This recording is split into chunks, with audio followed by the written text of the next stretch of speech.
Ito naman pong aking tuturo ay orasyon para bumait ang inyo pong mga anak, asawa, amo, sa mga pasaway at problema palagi mga bossing. Ito po isa sa mga sikreto. Masasabi ko lamang kung gagawa ka ng ganitong mga pamamaraan, kailangan walang kahit sino man ang nakakaalam.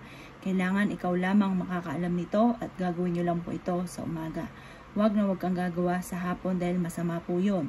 Itong ating gagawin ay para po sa mga taong mahal natin sa buhay at sa ating mga amo na napamahal din po sa atin at ayaw nyo umalis sa kanya at gusto nyo po na mag-stay sa kanya, parang pababaguhin lang natin ang trato niya sa inyo.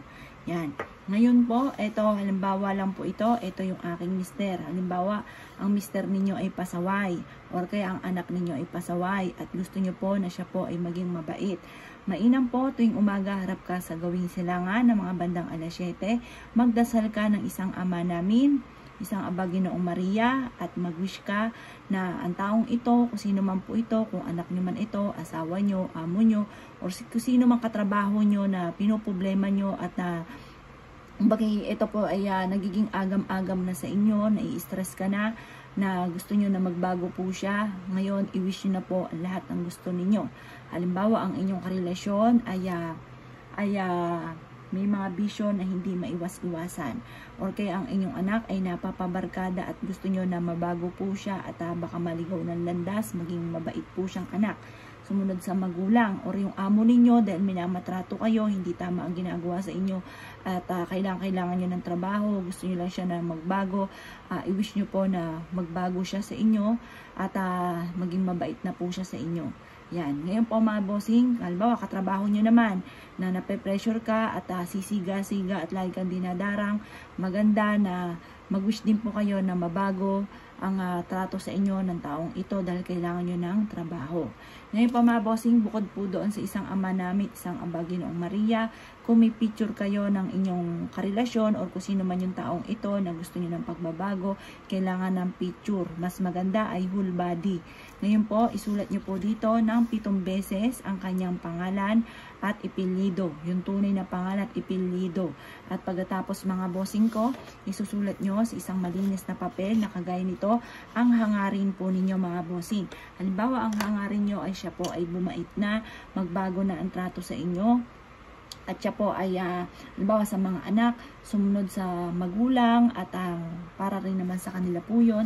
Ganun po yung mga pag-wish po ninyo. Sabihin nyo po, maging mabait sa magulang, sumunod at huwag mapariwara at malayo sa mga hindi magaganda na barkada. Ganon, basta isulat nyo po sa isang malinis na papel. Kapag naisulat nyo na mga bossing ko, ganyan po ang magiging itsura niyan. Tutupiin nyo po ito mga bossing ko. Pagkatapos mga bossing, pag natupi nyo na po siya, ito po mga bossing ko ay iipit po ninyo sa inyo pong altar. Dapat ang altar nyo lagi ay nasa mataas na antas at huwag nyo hayaan ang altar nyo ay nasa sahig. Kasi minakitaan akong ganon, ang altar ay nasa sahig, maling-mali po yun. Dapat po yan ay nasa mataas. Kasi yan ay mahal na Panginoon, yan ang, kumbaga yan ang gabay po natin. Dapat lagi pong tinitingala po yan. Mataas po ang kanyang posisyon at hindi po sa sahig.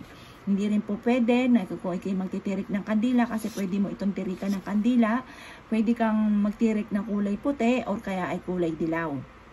At pagkatapos, kailangan ang pagtitirikan ng kandila ay nasa isang lagayan at hindi po ito papatak sa mismong sahig. Kasi luha po yun, parang asin na natutunaw. Kandila natutunaw. Hindi siya pwede na wala po siyang lagayan. Dapat kahit sa isang baso, basta wag lang sa sahig siya, matutunaw. Negative po yun. Ngayon po, kung ikaw ay naniniwala at naisyo po itong gawin, tuwing umaga, ugalin ang pagdadasal ng isang Ama Namin, isang Aba Ginoong Maria, at ulitin po muli ninyo mga bossing ko ng hanggang 1 linggo ang gantong panalangin para sa inyong karelasyon or kung sino man ang gusto nyo ng pagbabago ng pag-uugali. At kung kayo ay isa sa mga niniwala, mag-focus ka lamang at positive ka lamang, mapapansin ninyo na unti-unting mababago o sino man yung tao na pinanalanginan po ninyo. Kaya kung kayo gagawa ng gatong mga pamamaraan, good luck po sa inyo po lahat.